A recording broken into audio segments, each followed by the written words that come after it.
நல்லா இருக்கு, பயிர் நல்லா தான் இருக்கு. எல்லாம் அந்த கடவுள் கருணைங்க.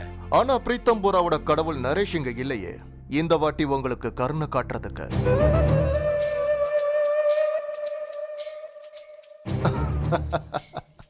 எப்படியோ இந்த தடவை ஊர் முழுக்க பயிர் நல்லா விளைஞ்சிருக்கு. அப்புறம் உங்க பயிர்ல ஆச்சரியப்படுற வகையில எதுவும் இல்லை.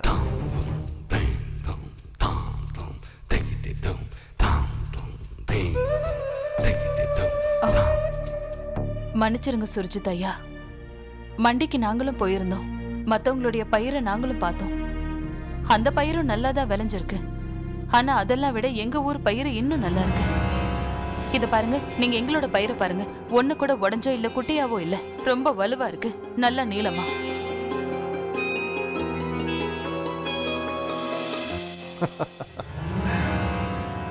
ஒரு தாய்க்கு மத்த பசங்களை விட தான் பசங்க என்னைக்கு கருப்பா தெரிஞ்சிருக்காங்க. ஒருவேளை உங்க பயிர் அந்த அளவுக்கு நல்லா இருக்குன்னா அப்ப மண்டிக்காரங்களாம் முட்டாளா இந்த பயிரை வாங்காம இருக்கிறது?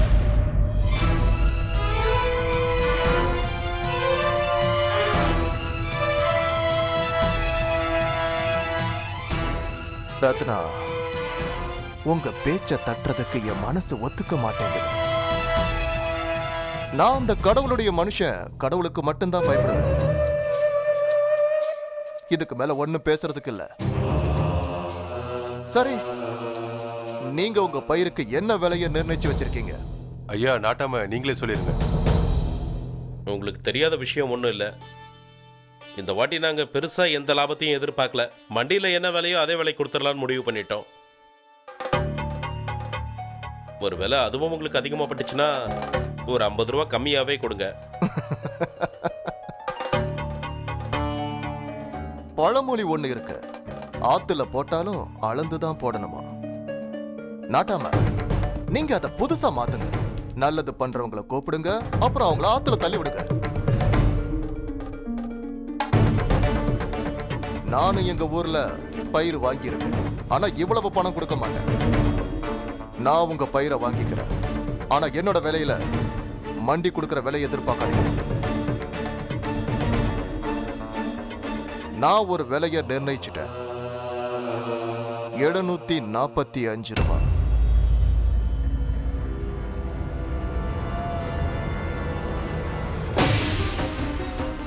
என்ன சுர்ஜித் அண்ணே, நீங்க என்ன பேசிட்டு இருக்கீங்க?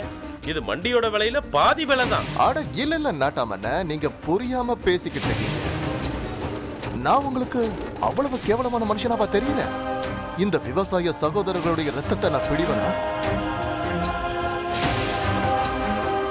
ஏற்கனவே மண்டியில நிறைய பயிர்கள் கொட்டி கிடக்குது, விலை இறங்கிக்கிட்டே இருக்கு, போனா இன்னும் இறங்கிடும். நானும் உங்ககிட்ட வாங்கி அதை இன்னொருத்தர்கிட்ட வித்தாகணும்ல, நானும் காசு சம்பாதிக்கணும்.